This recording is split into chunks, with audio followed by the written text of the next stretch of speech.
ETF index mutual funds నేర్చుకుని stock మార్కెట్లో రాణించాలనుకుంటున్నారా? వెంటనే ఈ నెంబర్కి కాల్ చేయండి. Welcome back to our channel. ప్రస్తుతం మనతో పాటు ఉన్నారు consumers affair committee chairman Mandadi Krishnareddy గారు. సార్తో మాట్లాడదాం. నమస్తే సార్. నమస్కారం అమ్మా.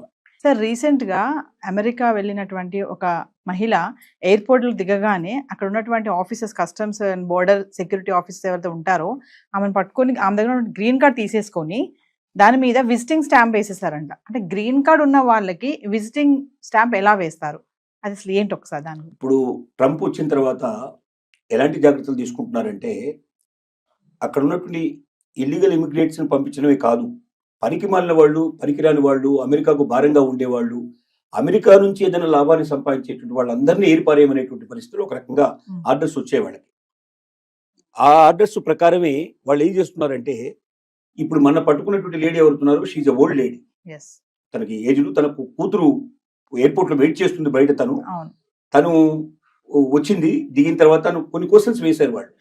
అసలు ఎందుకు ఫ్రీక్వెంట్ గా వెళ్ళి వస్తుంది ఇండియాకి? సంవత్సరంలో చాలా సార్లు వెళ్ళవడం, ఇండియాకి వెళ్తుంది, మళ్ళీ అమెరికా వస్తుంది, మళ్ళీ ఇండియాకి వెళ్తుంది, మళ్ళీ అమెరికా వస్తుంది, ఇలా తిరుగుతుంది ఆవిడ. ఇన్నిసార్లు విజిట్ చేస్తున్నావు దేనికోసం? నువ్వు ఏమైనా బిజినెస్ చేస్తున్నావా? నువ్వు అమెరికాలో బిజినెస్ ఏమి లేవు, కానీ ఇండియాలో ఏమైనా బిజినెస్ చేస్తున్నావా?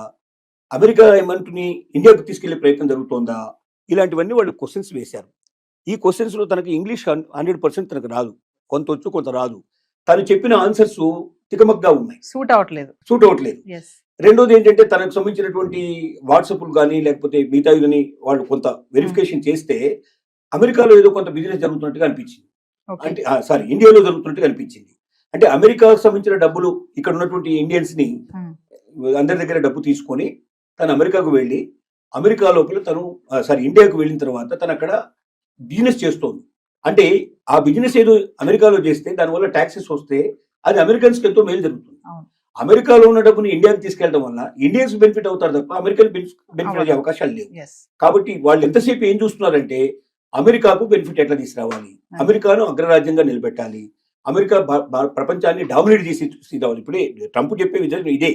అమెరికన్స్ ఇంత ముందుకున్న గ్రేట్ అయిపోవాలి, ఇంతకన్నా చాలా బిగించాలి, ఇప్పుడు ప్రపంచం మీద అంతా ఆధిపత్యం చెలాయించాలి. అలా చెలాయించాలంటే డాలర్ విపరీతమైన రేట్ రావాలి, ఇక్కడ ఉన్న వాళ్ళందరికీ ఉద్యోగాలు రావాలి, ఇక్కడ ఉన్న వాళ్ళందరూ సంపన్నులు అయిపోవాలి. అమెరికాకు ఇతర దేశాలకు మధ్యలో తేడా చాలా విపరీతంగా ఉండాలి, అంటే ఎప్పటికీ అందుకోలేని పరిస్థితి తీసుకురావాలి. అలాంటి పరిస్థితికి నేను తీసుకొస్తానని చెప్పి ప్రామిస్ చేశాడు ట్రంప్. అందుకే ఓట్లు వేశారు. ఓట్లు వేసిన తర్వాత ఏం చేశాడు, ఇల్లీగల్ ఇమిగ్రెంట్స్ ని సంఖ్యలు వేసి మరి తీసుకొచ్చి ఆ దేశాల్లో మొదలుపెట్టాడు. సంఖ్యలు వేయడం అంటే మరి తెలుసు కదా, మరి అట్లాంటి ఆర్థిక నేరస్తుల్లో మిగతా వాళ్ళని చేసినట్టుగా తీసుకొచ్చేస్తున్నారు. ఇండియాకు తీసుకొచ్చిన వాళ్ళని కూడా సంఖ్యలు వేసి పట్టుకొచ్చారు. ఇప్పటిదాకా వచ్చినట్టు విమానాలు అట్లాగే వచ్చాయి. సరే, మోడీ వెళ్ళి మనం రిక్వెస్ట్ చేసి మేము మా వాళ్ళని మేము తీసుకొచ్చుకుంటాం, మీరు తీసుకురావాల్సిన అవసరం లేదు, మీరు ఎవరెవరు ఉన్నారు ఇల్లీగల్స్ మీరు గుర్తించండి, వాళ్ళు మాకు అప్పచెప్పండి, మేము తీసుకొచ్చుకుంటాం అని చెప్పాడు. బహుశా అది ఆచరణలోకి రావచ్చు. ఈ లేడీ విషయంలో ఏం జరిగిందంటే, ఒకటి తను సరిగ్గా ఆన్సర్స్ చెప్పకపోవడం వల్ల, తికమక అవడం వల్ల, టాలీ కాకపోవడం వల్ల ఒకటైంది. రెండోది వాళ్ళకి అర్థమైంది ఏంటంటే, ఈవిడ ఇండియాలో వ్యాపారాలు చేస్తోంది, అందుకే ఫ్రీక్వెంట్ గా అమెరికాకు వస్తుంది. అమెరికాలో ఉన్న డబ్బుని ఏదో రకంగా ఇండియాకు వెళ్ళేట్టు చేసి, ఇండియాలో దాని ద్వారా వ్యాపారాలు చేసి ఇండియాకు లబ్ధి చేస్తుంది తప్ప అమెరికాకు లాస్ చేస్తుంది. అమెరికాకు దీనివల్ల ఏ రకమైన ఉపయోగం లేదు, పైపెచ్చు నష్టం వస్తున్నట్టుగా వాళ్ళకి అనుమానాలు వచ్చాయి. అనుమానాల వల్ల ఏం చేశారంటే, ఈవిడికి పర్మనెంట్ వీసాని, గ్రీన్ కార్డుని క్యాన్సిల్ చేసేసి నీకు టెంపరరీ వీసా, టూరిస్ట్ వీసా నీకు బండిల్ చేస్తున్నావు అన్నట్టుగా ఆ పాస్పోర్ట్ ను వాళ్ళు స్టాంపింగ్ చేసి ఇచ్చారు. అంటే ఇంకా భవిష్యత్తులో ఇది చేయడానికి వీళ్ళని పరిస్థితులు కల్పించారు. అంటే దీని అర్థం ఏమిటంటే, ఇది ఈవిడకు ఒక్కదానికే కాదు, ప్రపంచంలో అందరికీ దీని ద్వారా ఒక సందేశం పంపించారు. ఎవడైనా వేస్ట్ ఫెలోస్ ఉంటే అమెరికా లోపల వాళ్ళు కూడా మూటామూలే సర్దుకొని మీరు వెళ్ళిపోండి. రెండోది, ఇక్కడ ఉన్నటువంటి సంపదను తీసుకెళ్లి మీ దేశాల లోపల మీరు వ్యాపారాలు చేసుకోవడానికో లేదా అక్కడ మీరు వేరుకో లబ్ధి చేకూర్చే ప్రయత్నం మీరు చేసేట్టు వాళ్ళు ఉన్నారో వాళ్ళందరూ జాగ్రత్త పడండి. ఇక నుంచి భవిష్యత్తులో ఇది నడవు, ఇది ఫస్ట్ కేసు కాదు, అంటే ఇది కేసు ఒకటే కేసు కాదు, ఇంకా భవిష్యత్తులో 100 కేసులు 1000 కేసులు జరిగే అవకాశాలు ఉన్నాయి అని అందరికీ హెచ్చరిక పంపించడానికి దీన్ని ఒక ఉదాహరణగా చేశారు. ఇప్పుడు దీనివల్ల మిగతా వాళ్ళందరూ సర్దుకునే పరిస్థితి స్టార్ట్ అయింది, అలర్ట్ గా అవుతారు. అది ఇంకోటి, భాష సరిగ్గా రానటువంటి వాళ్ళు ఖచ్చితంగా ఇంకొకరు భాష వచ్చిన వాళ్ళ వెంటనే ఇద్దరు కలిసి రావాలి తప్ప ఒక్కరే ఒంటరిగా ప్రయాణం చేయడం వల్ల కూడా డేంజర్ అయ్యే పరిస్థితి ఉంది. రేపొద్దున అసలు ఏమీ లేని వాళ్ళు కూడా, ఏదో వాళ్ళ పిల్లల్ని చూడడానికి వెళ్ళిన వాళ్ళు కూడా సరిగ్గా ఆన్సర్ చెప్పకపోతే గతంలో వీళ్ళకి సాయంగా వాళ్ళే ఇచ్చేవాళ్ళు. ఎవరన్నా భాష తెలిసిన వాళ్ళని, లాంగ్వేజ్ ఎవరైతే చేస్తారో దుబాసీలు అంటారో వాళ్ళని వీళ్ళని పెట్టి వీళ్ళకి సాయం చేసేవాళ్ళు. ఇక నుంచి సాయం చేయరు వీళ్ళు, ఎందుకంటే వీలైనంత వరకు అమెరికాకు వచ్చే వాళ్ళని తగ్గించాలనుకుంటున్నారు, పెంచాలనుకోవటం లేదు. టూరిస్ట్ వీసా కింద వచ్చిపోతే వాళ్ళకి అభ్యంతరం లేదు, వచ్చి ఓ నెల 2 నెలలు మ్యాక్సిమం 6 మంత్స్ టైం ఇస్తాం. 6 మంత్స్లో మీరు అమెరికా అంతా తిరగండి, డబ్బంతా ఖర్చు పెట్టండి, మాకు బాగా వచ్చేది చేయండి, మాకు ట్యాక్సీలు వచ్చేది చేయండి, మా వాళ్ళకి ఇక్కడ అమ్మకాలు జరిగేటట్టు చేయండి, మావి కొనుక్కుపోండి.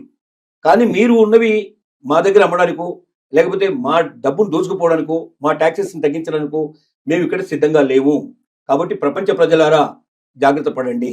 అమెరికా ఇక ఇలాంటివన్నీ సహించదు, ఇల్లీగల్ ఇమిగ్రెంట్స్ రానివ్వదు, పనికిరాని వేస్ట్ ఫెలోస్ కూడా వద్దు, పర్మనెంట్ వీసాలు కూడా మేము రద్దు చేస్తాం, గ్రీన్ కార్డులు కూడా రద్దు చేస్తాం. ఇక నుంచి ప్రతి ఒక్కరూ జాగ్రత్త పడండి అని ఒక పెద్ద హెచ్చరికకి ఆవిడ ఒక ఉదాహరణగా తీసుకోవడం జరిగింది. అంటే ఇక్కడ మేము ఎక్కువ సంపాదించలేకపోతున్నాము, అక్కడికి వెళ్ళి బాగా సంపాదించాలి అనుకునే ఆలోచన ఇంకా వద్దు అని అంటారా సార్? ఖచ్చితంగా నేను ఒకటే మాట చెప్పగలుగుతున్నాను. భారతదేశం ఇవాళ ఒకప్పుడు భారతదేశం కాదు. ఇవాళ అవకాశాలు కోకొల్లలుగా ఉన్నాయి. ఇక్కడ వ్యాపారం చేయదలుచుకున్న ఏ రంగంలోకి వెళ్ళండి, నిజంగా ప్రతిభావంతులైన వాళ్ళు ఆ రంగంలో అందరికన్నా ఎక్కువ సంపాదించే అవకాశాలు ఉన్నాయా లేదనేది మనల్ని మనం ఖచ్చితంగా ఒకసారి మనం ఆలోచించుకుంటే ఏ రంగమైనా తీసుకోండి. ఏ రంగంలో అయినా మీరు ప్రతి రంగంలో కూడా మీ దగ్గర నిజంగా ప్రతిభ ఉంటే ఒక ఆలోచన మొత్తం జీవితాన్ని మార్చేస్తుంది, ప్రపంచాన్ని మార్చేస్తుంది. అలాంటి ఆలోచనలు మీ దగ్గర ఉంటే ఇక్కడ కూడా మీరు రాణించే అవకాశం కావాల్సినంత ఉంది. వ్యాపారం చేసేందుకు మీరు మీ దగ్గర ఉన్న ఐడియాని పెట్టుబడి పెట్టగలిగితే దాన్ని పెట్టుబడిని తీసుకోవడానికి సిద్ధపడే వాళ్ళు, దానికి తగినట్టుగా కొన్ని 100 రెట్లు పెట్టుబడి పెట్టి దాన్ని ప్రపంచానికి అంతా అందించడానికి సిద్ధపడే వాళ్ళు ఇక్కడ కావాల్సిన మంది ఉన్నారు. భారతదేశంలో ధనవంతుల కొరత లేదు నిజం చెప్పాలంటే, కానీ ధనం కొద్ది మంది చేతుల్లో ఉంది. మొత్తం దోచంలో దేశంలో సంపద అంతా కూడా 10% దగ్గర ఉంటే 90% దగ్గర డబ్బు తక్కువ ఉండేట్లు పరిస్థితి ఏర్పడింది. కాబట్టి ఈ 10%లో ఉండేట్లు వాళ్ళు కూడా కోకోలుగా వాళ్ళు పెట్టుబడి పెట్టడానికి సిద్ధంగా ఉన్నారు. మీ దగ్గర ఐడియా ఉందా, మీ దగ్గర క్యాపబిలిటీ ఉందా, ఉంటే బయటికి రండి. ఇక్కడ లేని వాళ్ళు అక్కడ పోయి ఏం చేస్తారు? కాబట్టి ఒకప్పుడు అంటే ఇండియాలో అవకాశాలు లేదు కాబట్టి మీరు అమెరికాను వెతుక్కుంటూ వెళ్ళారు. ఇవాళ అవకాశాలు ఇండియాలో ఉన్నాయి. లేదని ఎవరంటే నాకు జాబ్ దొరకట్లేదు, నాకు పని దొరకట్లేదు ఎవరంటే వాళ్ళంతా సోమరిపోతు ఇంకోటి లేనట్టు మాట. ఎందుకంటే రోజు మీరు చూడండి, పేపర్ తీయండి ఒకసారి, పేపర్లు తీస్తే కొన్ని వేల జాబ్స్ కనపడతాయి. కానీ మన వాళ్ళు వెతికేది ఏంటంటే వైట్ కలర్ జాబ్ కావాలి, కష్టపడకుండా సంపాదించాలి, నేను ఎప్పుడు ఏసీలో కూర్చోవాలి, కార్లలో తిరగాలి, ఇలాంటి కోరికలు ఉండేవాడు కష్టం. ఏ జాబ్ అయినా సరే నేను చేస్తానని సిద్ధపడితే జాబ్ దొరకపోవడం కాదు, కావాల్సినంత సంపాదించుకునే అవకాశం ఉంది. ఒక జాబ్ కాదు, పొద్దున్నే మళ్ళీ పార్ట్ టైం కూడా చేసుకునే పాసిబిలిటీస్ ఉన్నాయి. కాబట్టి నేను ఒకటే చెప్పగలుగుతున్నా ఏంటంటే, అలాంటి అమెరికాకు వెళ్ళి అక్కడ బందీలుగా మనం పట్టుబడి సంఖ్యలు వేయించుకొని ఈ దేశానికి వచ్చి ఆ అవమానాలు భరించేదానికన్నా మీ దగ్గర శక్తి ఉంటే, క్యాపబిలిటీ ఉంటే ఈ ఐడియాని ఎలాగ బయటకు తీసుకురావాలి, ఎలాగా ఇవాళ సోషల్ మీడియా కావాల్సినంత తీసుకుంది. మీకు మీ దగ్గర ఒక మంచి ఐడియా ఉంటే మీరు సోషల్ మీడియాకి ఇవ్వండి, ఆటోమేటిక్గా ఎవరు చేరాలో వాడు చేరుతుంది. మిమ్మల్ని వెంటనే వాడే పిలుస్తాడు, వెతుక్కుంటూ వస్తాడు మిమ్మల్ని. కాబట్టి ప్రతిభావంతులారా, మీ ప్రతిభని వేరే దేశాలకు అమ్మడానికి ప్రయత్నం చేయకండి. మన దేశంలోనే మీరు తీసుకొని మీరు రాణించండి, మీరు దాని ద్వారా మన దేశానికి సేవ చేయండి అని చెప్పి మరొకసారి విజ్ఞప్తి చేయాల్సి వస్తుంది. అంటే సార్ ఒక విషయం ఫైనల్ గా చెప్పండి సార్, గ్రీన్ కార్డ్ హోల్డర్స్ ఎవరైతే ఉన్నారో వాళ్ళందరూ కూడా జాగ్రత్తగా ఉండాలి, లేదంటే వాళ్ళ వీసా కూడా రద్దు అయిపోయే ఛాన్సెస్ ఉంది, గ్రీన్ కార్డ్ కూడా పోవచ్చు.